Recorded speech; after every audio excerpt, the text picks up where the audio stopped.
Steve Whitty here. It's been a couple of weeks since I put together a video, so it's time to remedy that and put out another recent listens video, focusing on vinyl. Mainly quite some of the albums I listened to a few weeks ago. I've just had a sit down and thought, what to make a video. I thought I won't show all the albums I've been listening to. I'm going to show you what I consider to be the best ones. So I hope everyone's well and they've enjoyed their weekend. Weather's a bit mixed over here, to say, but hey ho, let's crack on with the first album I'm going to show you. This is, have I got this the right way? Oh, that's better. It's Joan Armatrading, and this is her album, Back to the Night. This is her first album for A&M. She released her debut in 1972. Get that out here and put the glare. That's better. And it's fair. And due to dispute, she signed to A&M, but to dispute with her old label, she couldn't record anything until 1974 when this album was recorded. It's fair to say, I don't think she was quite prepared to what was expected of her. The album was recorded in America, and it was produced by Pete Gage, and it features some really top-notch musicians. John Housley on drums, Phil Chen on bass. Who else is on here that you might know? Tony Newman again on drums. Well, anyway, I think she started being a little bit difficult about songs weren't being quite ready, and Pete Gage had to give her a bit of a dressing down in private to say, you are lucky to be in this position. And I think she twigged on then that she was, and so she managed to get the album recorded. However, she is naturally a shy person, Joan Armatrading, and the out cover sort of reflects that. She didn't want a full photo of herself on the cover. She much preferred to have the silhouette. The album itself is a really good listen. You can see the signs of promise there with the songs that would carry on through and which see fruition on the next album, the self-titled Joan Armatrading album. So that it's worth checking out if you've not listened to it. I didn't realise that this existed until it came out. You'll have to forgive the noise that's just gone there. That's the iPad coming through. Must be the football results or something.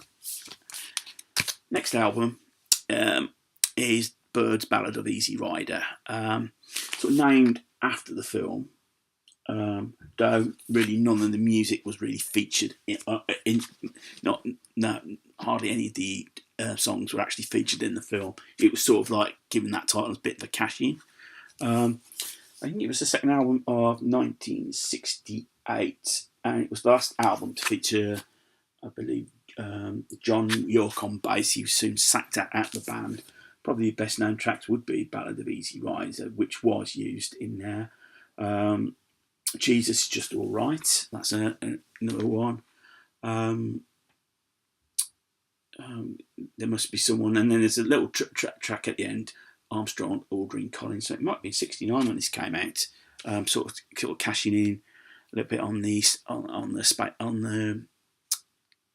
first Man on the Moon. I'm slowly building up my Birds collection. It's I haven't gone out my way, but I haven't got the Mr. Tambourine Man, and I haven't got 5D, but always hopeful. On the lookout. Next up, I was really pleased to have this album. Played the CD to death when I borrowed it off my mate years ago. Copperhead Road, Steve Earle. Sort of described as heavy twang, trying to make the comparison. It's like heavy metal meets country. I don't think it goes that far, but it's certainly quite a hard sounding record. It sort of typifies Steve Earle as a person. You've got a thing called Johnny Come Lately, which is sort of like a song about troops.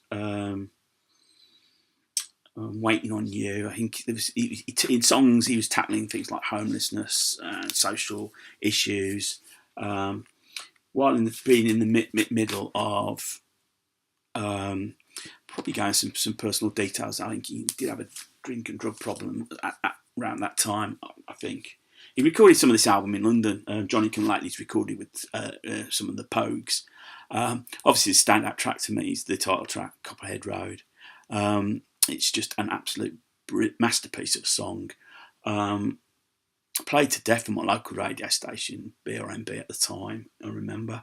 I'm just trying to think. Now, the CD I brought me mate, I lent it to a girl. I don't know if for some reason she never gave it me back, so my mate wasn't too popular with me mate, so lesson learnt there.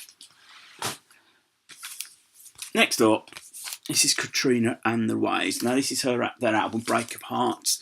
This, dependent on where you sit, this is the third album as Katrina and the Waves. It's often sort of forgotten. It's never really promoted that well in the UK, and you can see that the image of the band is slightly different at that point. Sort of like typical like 80s band. It sort of doesn't represent, the image doesn't represent the music. It sort of follows on from the debut album and Waves. And I think it was quite successful in America. It didn't do a whole lot in the UK.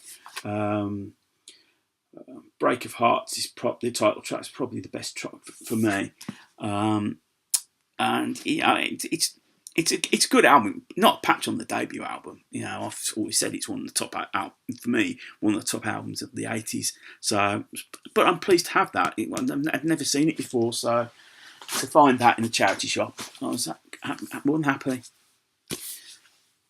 Always happy to find a record that he used to own years ago, not the copy, but the album.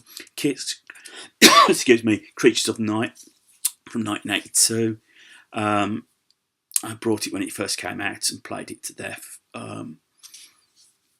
No, despite having the band with featuring Ace on the cover, and I do remember he did all the promotion. The band came out to London to promote the album.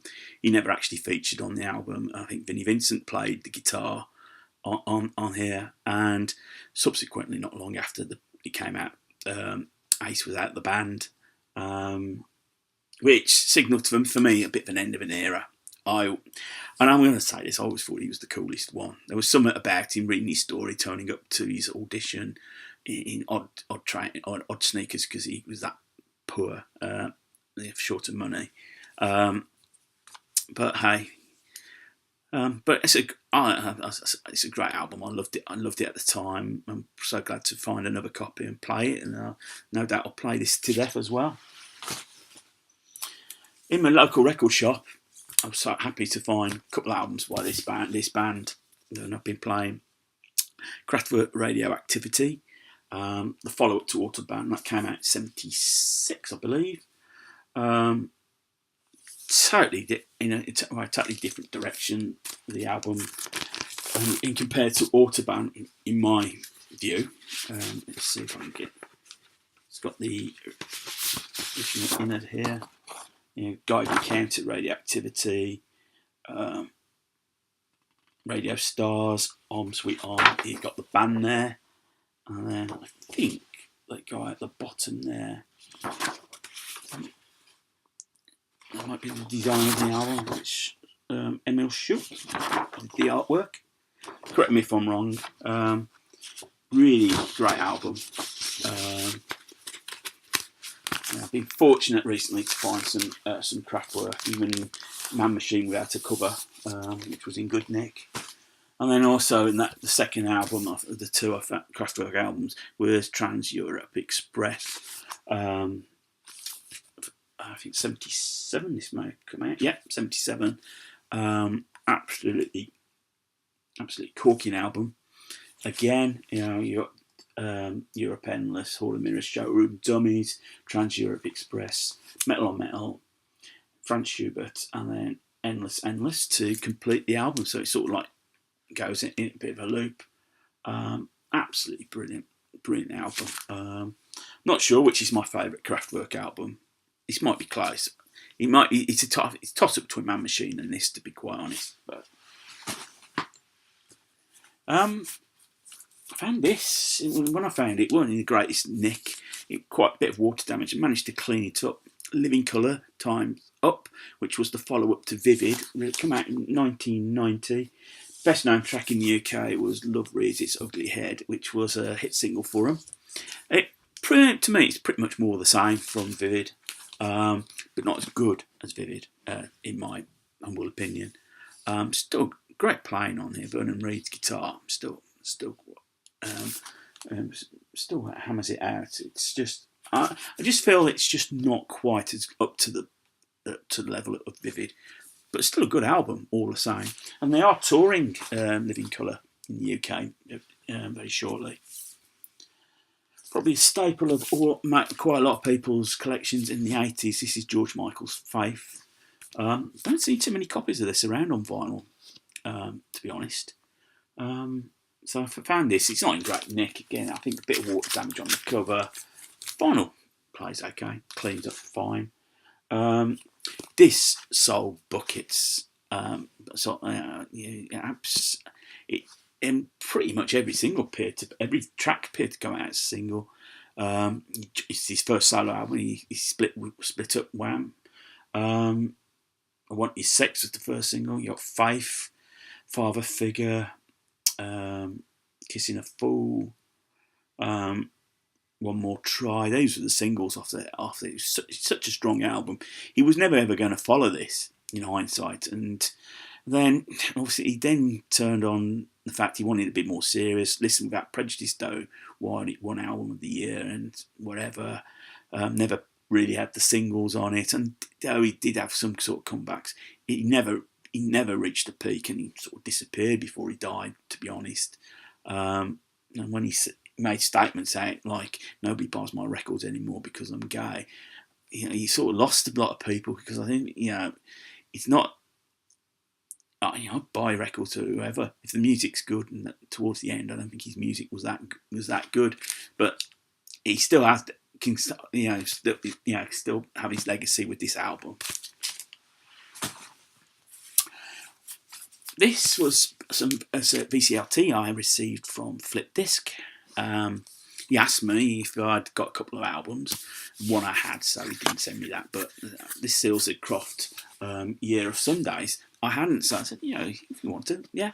He sent it to me with a Rory Gallagher Big Guns CD without the case, the 2 CD best of, and some single Anti-Statics protectors for the 7-inch singles, because he knew I like singles. So thank you for that.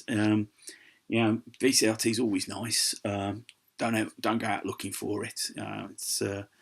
But yeah, I enjoyed this album as well. It's nice when it's a good album as well. This out the cover. Came out in 1972, I believe.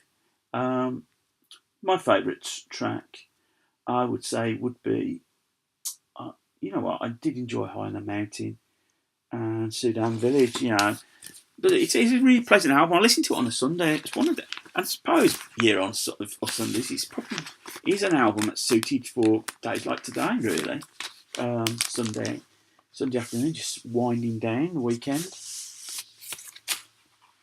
Thanks again, Flip Disc. Changing the mood a little. Slade, Play It Loud.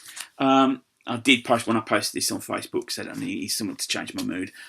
February, as I said, wasn't a good month, and I brought this towards the end of February. Came out in 1970. It's pretty much, you can see from the image there, this is them coming out their skinhead days, before the band as we know and love them. They got quite a lot of flack for their skinhead image, and they weren't really skinheads. Skinheads didn't think they were the band, because the music they played wasn't what they were listening to. They listened to ska and reggae and blue beat, where this was definitely more your rock, your Bother Boy, your rock album. They've got the version of Shape of Things to Come. What else is on here? See Us Here, Angelina, Dirty Joker, Sweet Box. It's a sign of intention what they would become. And just a great band. One of my favourite bands of all time, as you're probably aware. And the final album in this batch is, I managed to find a really decent copy of this, Van Halen's 1984. Had it on cassette when it first came out. Probably played it to death until it snapped. The final album at that time to feature David Lee Roth, released in 1983. Obviously, everyone knows the single Jump, Panama, Hot for Teacher. Very much the keyboards were coming in a little bit, and in a way, I think it's those moments sort of overshadow the album a little bit. Songs are great, but I think in a sense it was marking a change in direction, and it was an end of an era when David Lee Roth left the band. It was a totally different band with Sammy Hagar. Still good. I mean, I've got a couple of those period albums, but not quite the same for me. And that's just a personal opinion. I know a lot of people who are still very popular. So there we go. That's what I've been listening to recently. So I promise it won't be so long till I make the next video. I hope everybody, as I said, everybody's well and enjoying it. I'm trying to catch up on videos. Work's been a bit hectic for me. So get home, and the last thing I just want to just chill out, listening to music. And at times I just haven't been in the mood to just watch videos, let alone make them myself. So apologies for that. I am slowly catching up, and when I do get round to yours, if I do to see them, I promise I'll try and do a comment as well. So that ends that video. So if you're new to the channel, you stumble across it and you like what you see, click on the subscribe button. It's always welcome. 264, which is, I'm quite happy with that. Thumbs up, thumbs down. Love the interaction.